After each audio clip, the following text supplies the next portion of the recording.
جو گورنمنٹ نے انتظامات کیے، میں تو کئی ملکوں کا اسٹیٹ گیٹ دے چکا ہوں، لیکن یہاں جو انتظام کیے وہ کچھ ایک الگ لیول کا تھا. وہ مجھے لگتا ہے زیادہ ہی خیال رکھ رہے تھے میرا، اور مجھے افسوس ہو رہا تھا کہ آفیسران اتنے گھنٹے ساتھ میں تھے، اور ماشاءاللہ 10-12 گاڑیاں، پھر 2 ایمبولینس، 1 فائر بریگیڈ. تو یہ ان کی محبت تھی، شاید ضروری تھا نہیں، لیکن ان کی محبت تھی کہ وہ چاہتے تھے کہ پورا محفوظ رکھے اس ٹرپ کو، اور اس کے لیے میں شکر گزار ہوں. پاکستان تو ویسے ایک بار میں آیا تھا انآفیشلی پرائیویٹ وزٹ کے اوپر، جب میں تقریر نہیں کرتا تھا 1991 میں، پرسنلی کچھ لوگ کو ملنے کے لیے. لیکن یہ میرا آفیشیل فرسٹ وزٹ ہے جہاں میں تقریر کیا، اور الحمدللہ جو تمنا تھی سالوں کی، کئی سالوں کی، وہ پوری ہوئی.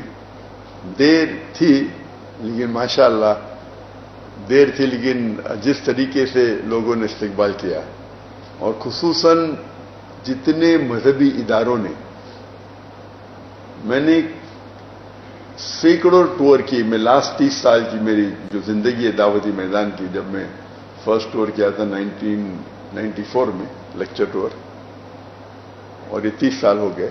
یہ 30 سال میں سینکڑوں وزٹ کیا ہوں میں، کئی ممالک کے. لیکن اس لحاظ سے یہ جو پاکستان کا دورہ تھا، جب میں دیگر مذہبی اداروں کو وزٹ کیا، اتنا اچھا لگا کہ سب لوگ نے دل کھول کے استقبال کیا، اور جو محبت اظہار کی وہ مجھے دوسرے کوئی ملک میں نظر نہیں آئے.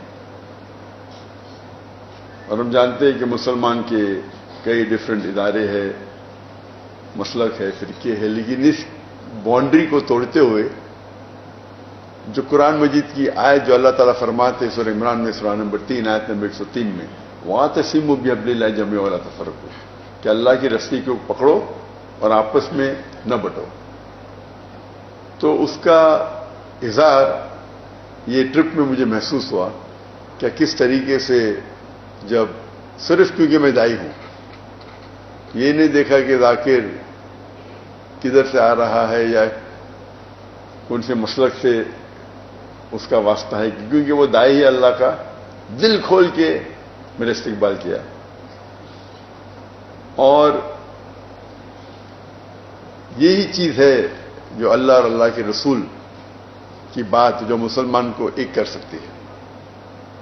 تو یہ پاکستان کا جو دور تھا،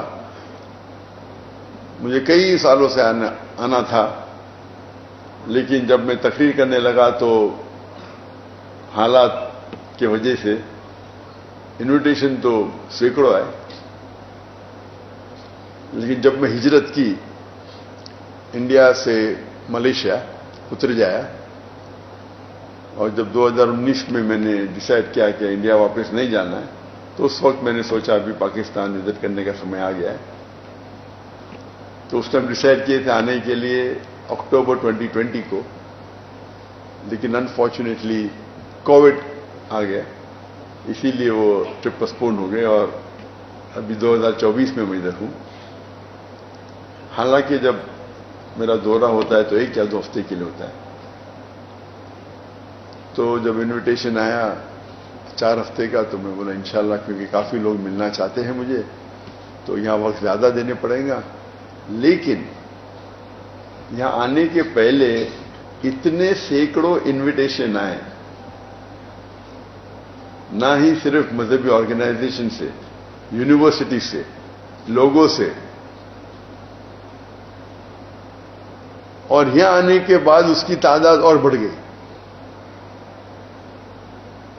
اگر میں پورا سال بھی یہاں بتاؤں تو ممکن ہی نہیں کہ 10% بھی اس انویٹیشن کو میں قبول کر پاؤں.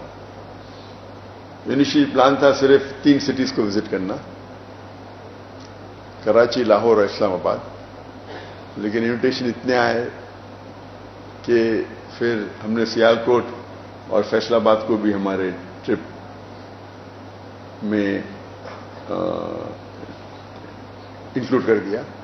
ایسے انویٹیشن تو کافی شہروں سے ہے, نام نہیں لینا چاہتا ہوں, سب کونے سے مجھے لگتا ہے. جو میں جانتا بھی نہیں تھا ایسے سٹیز ہیں وہاں سے بھی آنے لگے انویٹیشن, اور سب لوگ کہتے ہیں یہاں آئیے, آپ کی ضرورت ہے, ہم آپ کو سننا چاہتے ہیں. تو یہ محبت دیکھ کے ماشاء اللہ کافی خوشی محسوس ہوئی. حالانکہ اتنی لمبی ٹرپ میں عام طور پہ 2 ہفتے کی ہوتی ہے, 1 ہفتہ یا 2 ہفتہ ہوتی ہے, اور یہ جو محبت تھی اسے دیکھ کے ماشاء اللہ الحمدللہ دل خوش ہو گیا کہ مسلمان جو تعداد میں لیکچر سننے کے لیے آئے اور جو ادارے میں استقبال کیے, اور الحمدللہ جو کوآپریشن اور سپورٹ جو پاکستان حکومت سے ملی, جو سیکورٹی کی انتظامات تھے, لگتا ہے مجھے وہ ایک سٹیپ آگے گئے دیکھنے کے لیے کہ میں یہاں محفوظ ہوں. مجھے تو بہت یہ امن محسوس ہو رہا تھا. مجھے لگتا نہیں تھا کہ سب چیز کی ضرورت تھی, لیکن وہ ہو سکتا ہے کہ زیادہ احتیاط لے رہے تھے, اور اس کے لیے میں شکر گزار ہوں. اس کے لیے انشاءاللہ ان کو اجر ملے گا اللہ کی طرف سے, کیونکہ یہ میرا آخری دن ہے اور چند گھنٹوں میں انشاءاللہ افسوس ہو رہا ہے کہ یہ آخری دن ہے. عادت سی ہو گئی کہ پاکستان میں رہنے کی.